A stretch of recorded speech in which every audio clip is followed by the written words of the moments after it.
বাঁকুড়া জেলার অন্যতম হাসপাতাল সম্মিলনী মেডিকেল কলেজ, সেখানে পুলিশ অভিযান চালিয়ে বেশ কয়েকজন দালালকে বাঁকুড়া সদর থানার পুলিশ গ্রেপ্তার করে। মূলত তাদের বিরুদ্ধে অভিযোগ, গ্রাম থেকে রোগীরা হাসপাতালে এলে তাদের বিভিন্ন সময় রক্তের প্রয়োজন হয়, আর তাদেরকে টার্গেট করে রক্ত দেওয়ার নাম করে টাকা হাতিয়ে নেওয়া হয়। এদের সাথে আর কার যোগাযোগ রয়েছে তাও রয়েছে কিনা তা পরিস্থিতির সরেজমিনে খতিয়ে দেখা হচ্ছে পুলিশের পক্ষ থেকে, এবং যাদেরকে গ্রেপ্তার করা হয়েছে তাদেরকে আজ বাঁকুড়া জেলা আদালতে তোলা হবে।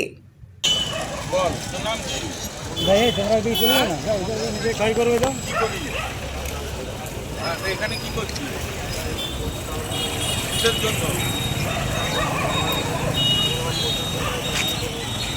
পয়সার দরকার আছে, সেই জন্য তুই ব্লাড দিবি, তাই তো?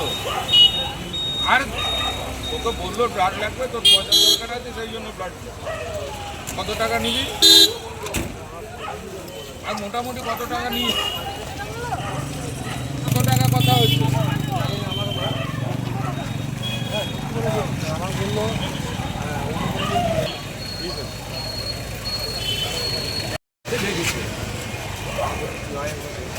তুই আয়, মানে তোর কে হয়? কোনটা তোর বন্ধু? এটা তোর বন্ধু? এটাকে ধরে নিয়ে যাই, তাহলে কে ডেকেছে তুই?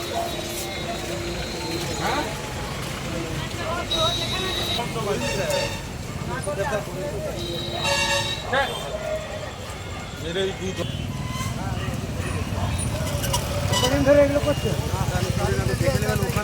মানে ব্লাডের কাজ তো করো না স্যার, তাহলে ডাকলো এলো কি করে? এরকম পয়সার দরকার ছিল, আমার বন্ধুরা বলেছিল। তার মানে করো? না স্যার, আমি করিনি স্যার। এর আগে কতবার করেছো? হ্যাঁ করিনি, আমার পর বিক্রি করে বলে আমি ওসব করিনি। তাহলে এলে কি করে? আমার পয়সার দরকার ছিল। পয়সার দরকার বলে এরকম ভাবে